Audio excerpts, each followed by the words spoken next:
मौसम की बात करेंगे। कराची वाले तैयार रहें, बारिश आज भी होगी। बारिश बरसाने वाला सिस्टम ताहाल शहर में मौजूद है। महकमा मौसमियात का कहना है आज दोपहर या शाम तक दरमियाने दर्जे की बारिश का इम्कान है।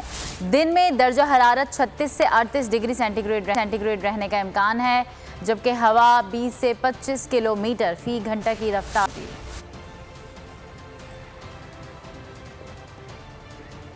कराची वाले तैयार रहें, बारिश आज भी होगी। बारिश बरसाने वाला सिस्टम ताहाल शहर में मौजूद है। महकमा मौसमियात का कहना है।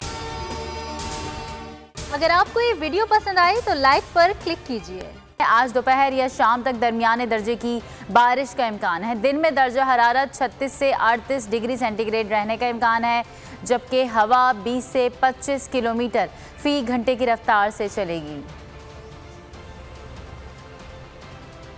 बोल किसी के भी दबाव में आकर अपने फैमिली मेंबर्स को अलहदा नहीं करेगा। बोल हमेशा आवाम की आवाज बनता रहेगा और आवाम के मसाइल दिखाता रहेगा। बोल की आवाम से खुसूसी दुआओं और साथ देने की अपील। सबसे ज्यादा व्यूज, सबसे ज्यादा रील्स और सबसे ज्यादा रेटिंग के साथ बोल अब भी नंबर 1 पोजीशन पर बरकरार। सब्सक्राइब करें और बेल दबाएं ताकि कोई खबर रह न जाए।